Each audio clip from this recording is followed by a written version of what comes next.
many as you want. 2 minutes. Oh, there's a lot more people. Okay. I think you're stretching. They are heavy one, right? Yes. Okay. Weird. Sorry. Oh, sorry. Yeah, don't mess with our Oh, seating chart here and that shit. I finally got the guys in the back room to know where I am all the time. So. It's her last one, I think. I feel bad being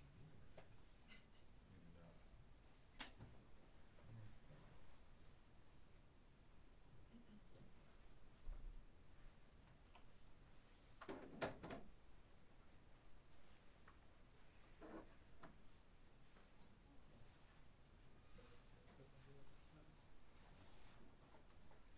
The first meeting we go to France. No, you have to give them the numbers. Change it? Negatory. Just can't type.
Only slightly singed.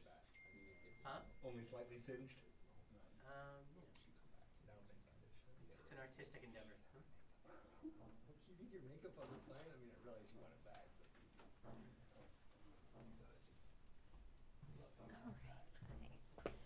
Okay. All right. Good afternoon. Happy Friday. Thanks for being here on a day that we don't usually brief. I'll just do a few things at the top and then happy to take your questions. So yesterday, Secretary Austin chaired his final Ukraine Defense Contact Group.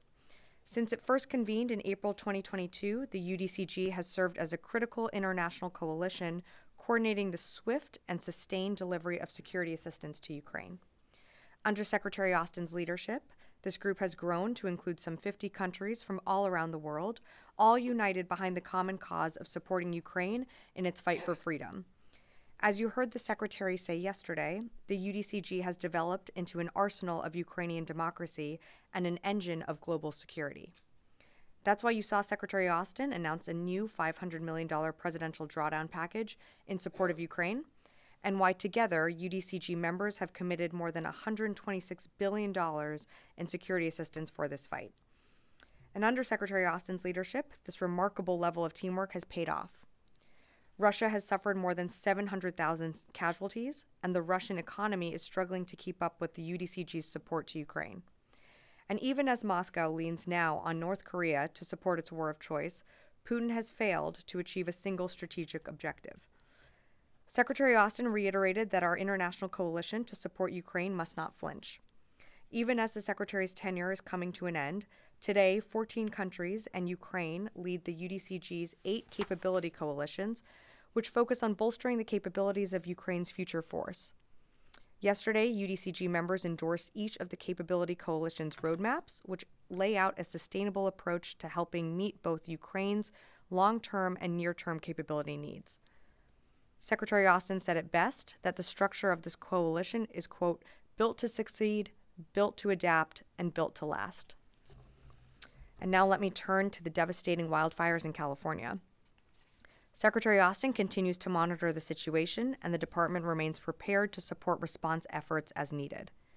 Currently, over 600 California National Guardsmen are activated, including 14 hand crews for fuel mitigation, 200 military police for security operations, and 10 helicopters for firefighting and search and rescue operations.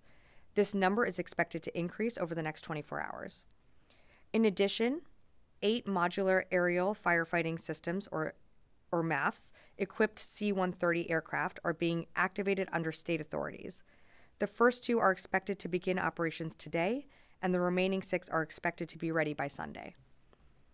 March Air Reserve Base is serving as the staging base for FEMA, and the Defense Coordinating Officer and Element are being activated to support the effort.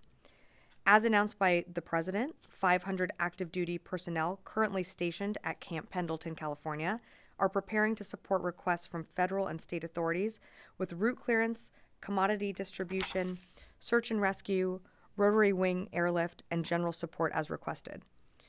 Earlier this week, you heard me announce that the department is preparing 10 Navy helicopters with water delivery buckets to immediately assist with aerial suppression. Under a long-standing memorandum of agreement with CAL FIRE, active duty units in Naval Region Southwest are prepared to provide aircraft and aircrew to support the firefighting efforts. These units are trained and annually certified by CAL FIRE to provide supplemental firefighting capability when requested by the state of California and approved by the Secretary. It's important to remember that the department is in a supporting role for this response with FEMA, leading and coordinating federal response and assistance. We are actively planning and preparing capabilities and resources and are working closely with FEMA, the state of California, to provide support and to ensure a unified response to the wildfires. And with that, I'd be happy to take your questions. I'll go to the phone. I believe we have AP joining us on the phones. Lita Baldor. Hi, Sabrina. Thank you very much. I just wanted to just clarify, you talked about the 500 active duty. Those are all Marines. Is that accurate? And do you know if they have gotten their orders, if they have started? Can you just give us a little precision on that? And then on the 10 helicopters that you talked about the other day, last I knew, the orders still had not been cut. Do you know if those orders had been cut and if they are actively moving on that yet. Thank you. Yeah, thanks, Lita, for the question. So on both questions, we are actively preparing and standing by to support the state of California as they request that support. On the 500 personnel, you asked, I believe, if they were active duty, and the units that will be going, or the 500 personnel that would be going, all consist of active duty Marines from 1 MEF. And I think I gathered all your questions there. All right, coming into the room. Louis. Is this an example of the department being proactive in placing units on standby? Because as you know, no taskings, no orders been gone out yet. So that doesn't indicate this LA or CAL FIRE or the state has actually requested these assets aside from the California National Guard. So is that the best way to characterize this? So part of this is, as the secretary, to borrow a phrase that the secretary uses, being in a 3-point stance so that we can surge capabilities and assets immediately into the state as the governor's office requests these capabilities. You've seen the president announce some of these, including the authorization of these 500 service members that can go and assist with a variety of capabilities into the state of California. But absolutely, it is a combination of being ready so that we can surge assets in, and then also working with FEMA, which will be the coordinator of all the federal response and the state of California in meeting their needs. And, I've certainly gotten this question of, why aren't you rushing assets in right away? Why isn't the military putting all of their forces right now on the ground? We have to work with the state. So as the state requests resources, as the state of California requests, capabilities, we are standing by and ready to support, but we absolutely have to work with the state and the governor is going to know best on how to use our assets. So we're working with CAL FIRE. We have a great partner in them. And is there also an issue of having to train some of these troops in fire suppression since that's not a normal tasking?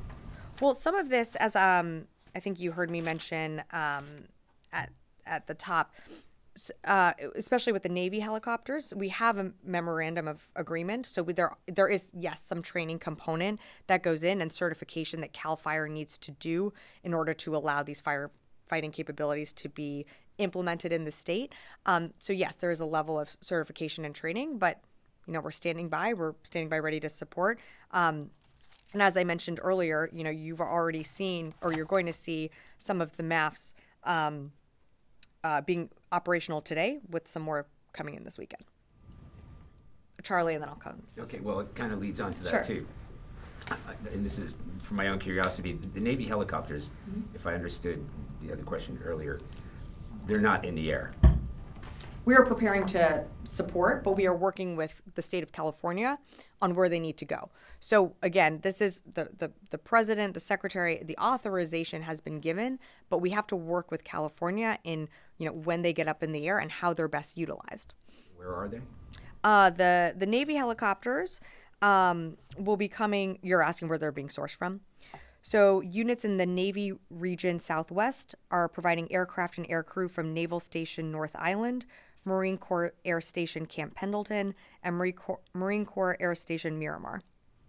Okay. And my last question, again, leading on to that, to put it in military terms, forward postured, I think is the way it would Sure, be described, yeah. right? So to Louis' point, you've got personnel who are ready and trained, but this is the DoD's own initiative on anticipating a request that they might be needed to. Yeah.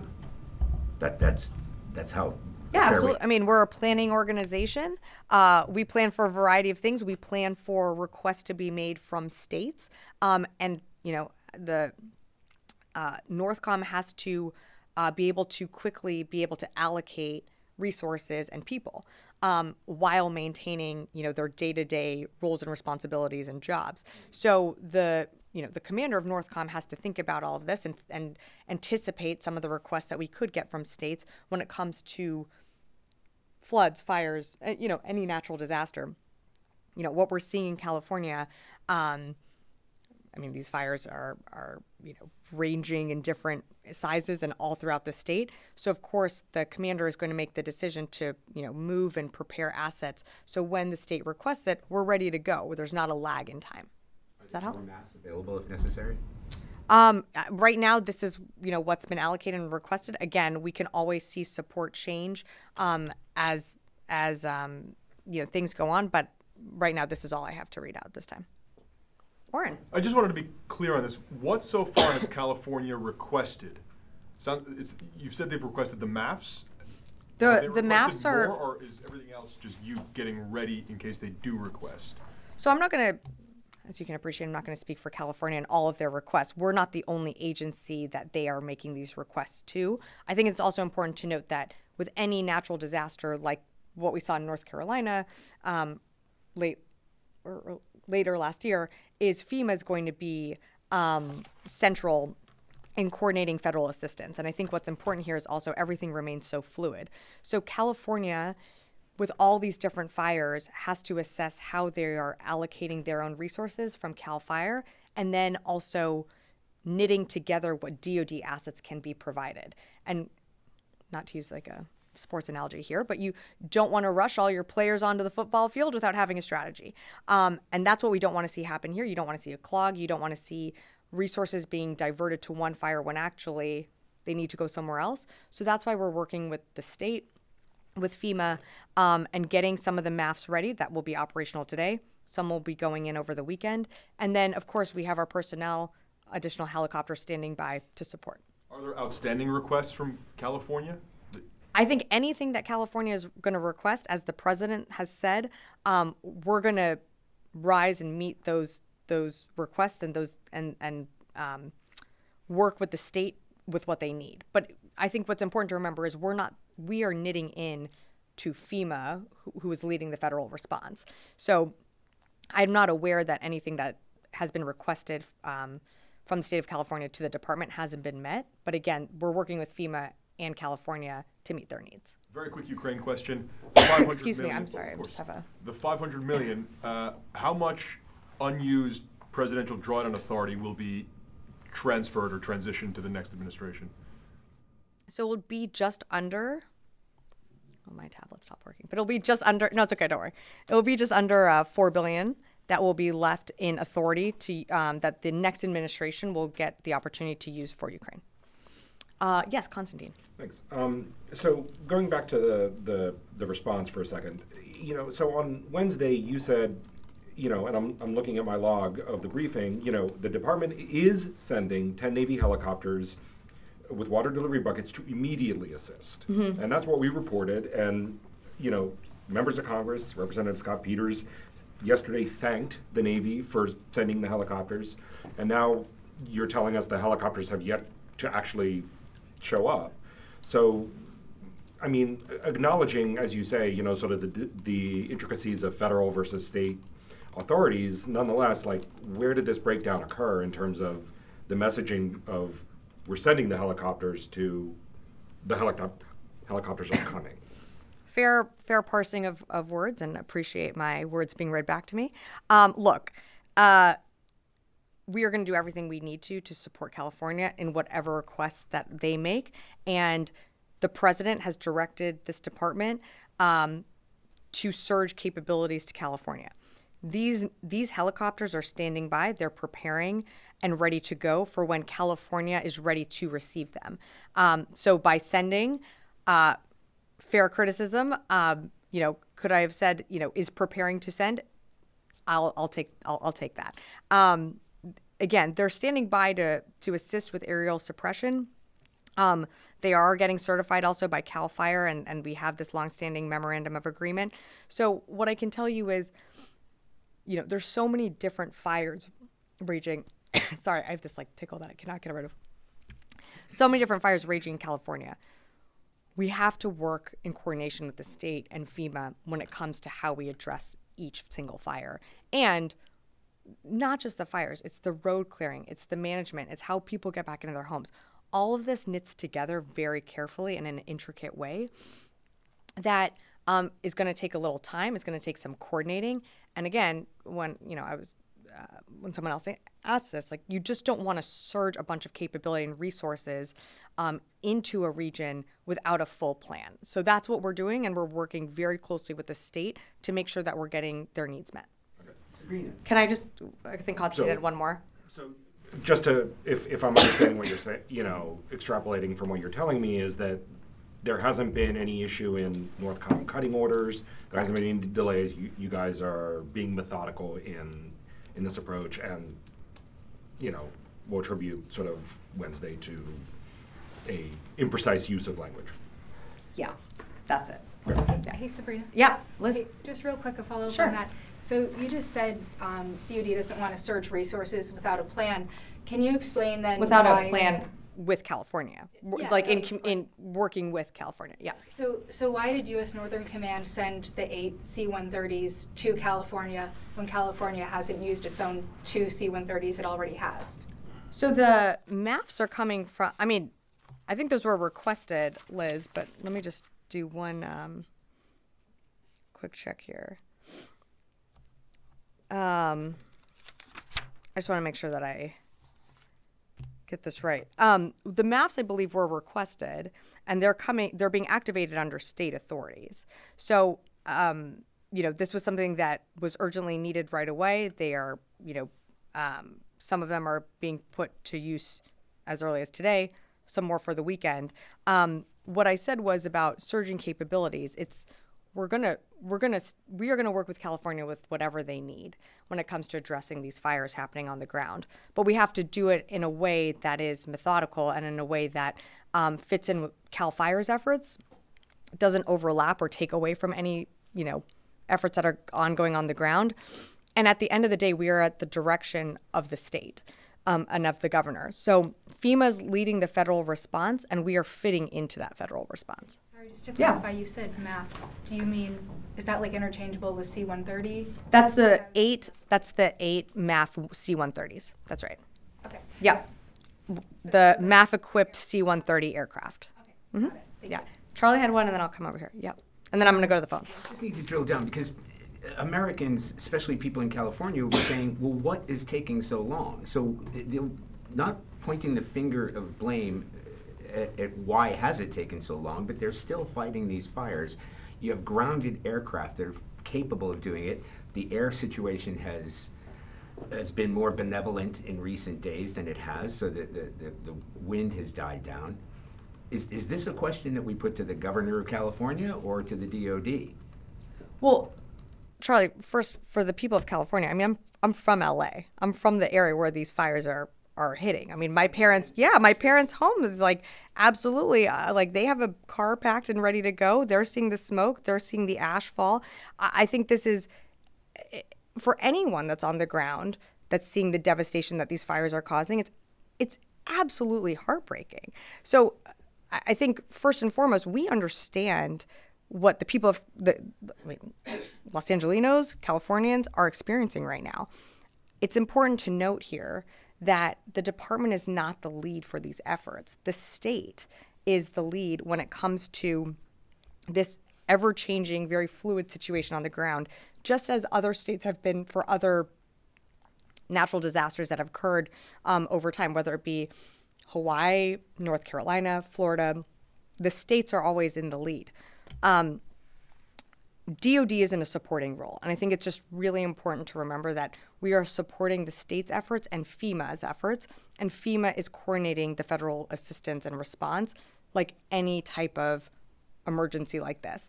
So we're going to continue to work with the lead agencies, with the state of California, to plan and anticipate needs. That's what you're seeing the commander of Northern Command do. That's what you're seeing the secretary do here as well. And, of course, the president has directed this department to be agile and to support California with what it needs during this time. Does that help? Okay, great. It doesn't answer why those aircraft are still on the ground when they should be in the air. Again, we're getting aircraft. There are 2 going up today. Hold on. There are 2 going up today. There's 6 more going up this weekend. We are standing by to support as needed with California, like as California requests. But we absolutely cannot just surge assets into an area without a plan. We can get as many aircraft if we want up in the air if needed, but if we don't have a plan to attack a fire, then that aircraft's not going to do much good. So we have to work with the state. We have to work with the governor. And most importantly, we're the supporting role here. So we're working with FEMA in what they're in the plans that they're putting together. I'm going to go to the phones, and I'll come back in the room here. Heather, USNI. Great. Two questions. One on this response. What requests exactly has the DoD received from FEMA or from California in terms of sending helicopters or military service members? And then a question on the Houthis. The Houthis are claiming that they attacked Truman again today, and also that that Central Command struck Houthi sites ahead of the January 8th strikes that CENTCOM announced. Any confirmation of either one of those? Yeah. Thanks, Heather. So on the Houthis, again, really shocked by their disinformation on striking our ships in the region. There have been no attacks on our ships. In terms of your question on strikes, the most recent strikes that Central Command conducted were on January 8th that I read out here at the podium. We, of course, have conducted dynamic strikes, I think, over the maybe last few days as, Houthis have launched or we see them prepare to launch missiles or UAVs at our ships or commercial vessels. We take those actions, those dynamic strikes. I think there were some as recently as yesterday. In terms of your other question, look, I'm not going to read out everything that California and FEMA has requested. I can tell you what the department is doing, which is, again, providing some of those maps that you will see, going into California today and over the weekend. And then we are also preparing, additional forces to assist California with what they need. You heard the president speak to that's our 500 personnel, additional Navy helicopters that are going to knit into California's response to these fires. With that, I will go to two more on the phone here. Meredith, Jane's Defense.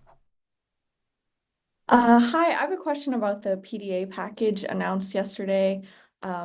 Air-to-ground munitions were listed on the package, and I was hoping if you could confirm if they have been provided in a previous package, and if not, then why now?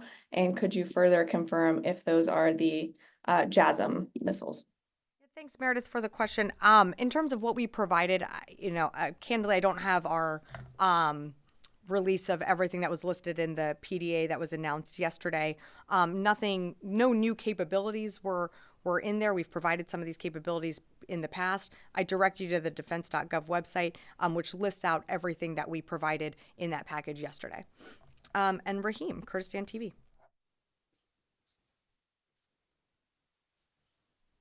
Don't think we have you. Yes. Well. Two quick questions. One is, as far as national security is concerned, how much you think TikTok is dangerous for this building, like part of Chinese Communist Party, and also so many activities by the Chinese were also going on around the U.S. Military facilities and all that. Yeah, appreciate the question, but that is obviously being litigated in the courts right now, so I'm not going to have anything to add on that one. And second, India's foreign minister was here in Washington last week for almost a week. If he had any chance to meet and discuss anything, U.S.-India military-to-military relations here at the Pentagon. I don't have any meetings to read out at this time. We always read those out, but nothing to read out here. Thank you. Yes. Thank you, Sabrina. The Syrian Democratic Forces are suggesting if the U.S. and French troops are deployed to the northern Syrian border, they can diffuse the conflicts between the SDF and Turkish-backed forces. Is there any kind of talks going on, and how do you look at it? I'm not aware of any joint patrols, if that's what you're alluding to, with U.S., French, and SDF forces. No, I'm not aware of anything like that. Again, our presence in Syria remains in that eastern part of the country. We partner with the SDF. Obviously, our longstanding mission to defeat ISIS in Syria remains, but I don't think there's any truth to those reports. Okay, great. One more, and then I have one more. I have one more thing to add at the end of this. Okay, yeah, it's just we all had questions about Syria because the troop numbers, as we know, well, at least acknowledging that there are more troops there, 2,000 troops. But there have also been some rumors, not only of movement and setting up semi-permanent structures, but they may be planning to pull out if necessary. Or Who's they? The U.S. troops that are there now, Okay. if ordered to by this new administration. Oh. So has there been any change in either the posture, the number, or the status of the troops there? So let me adjust your question on the structures being set up. I think I talked about this on Wednesday, but if I can be more clear here, I will. The U.S. is not setting up any type of basing or permanent structures in the Kobani region, which I think is what you're referencing. In terms of U.S. presence and force posture, no changes. The incoming administration can't speak for any decisions that they will make, but in terms of this administration, this secretary, no changes to force posture in Syria or Iraq, and the mission that they're there for still remains when it comes to ensuring the enduring defeat of ISIS. Okay, so just very quickly, it's Friday. It's also my last briefing. So I just wanted to just take a few minutes to express my deep gratitude for those who have supported me on this journey. First and foremost, I deeply want to thank Secretary Austin for entrusting me with the incredible honor of standing up here, briefing all of you, representing the department. It's truly been a privilege to be up here every single time that I've been able to do it, representing our men and women in uniform and our dedicated civilian workforce. To my joint staff colleagues, thank you again so much for your unwavering support, your patience with all my questions, sharing your knowledge. You've made me better every single day because of that. To my OSDPA family, because we are a family, and so I thank you for that. To my DPO teammates, you're truly the heartbeat of this press team. Your patience, support, your friendship have really meant the world to me. You've challenged me, you've pushed me, you've given me confidence to stand up at this podium and to represent you all. I just do have to shout out and give a special thank you to our ATSD, Chris Marr, Carly Weibel, General Ryder, Colonel Devine, and Chris Garver for all your help, support, prepping me for all these briefings. It's been invaluable, and I truly don't have the words to express my gratitude, so thank you. To my lovely press colleagues in the room, you're indispensable to democracy. We've had our debates, our disagreements, our commiserations, our conversations. You've certainly challenged me. You never took it easy on me from day one, from my first off-camera gaggle, which you can go back and read the transcript on how rough that was, to where I am today. And even today, even having these conversations and these debates, you've pushed me to be better. And so I really respect all the work that you do. I appreciate all the work that you do, and just thank you deeply. I've truly loved working here. So I've had the opportunity to work with the best people. This is the best team I've been a part of. And it's been an honor every single day that I get to stand up here. And so just thank you for everything. And I will leave it at that. Yeah. Thank you, Charlie, especially after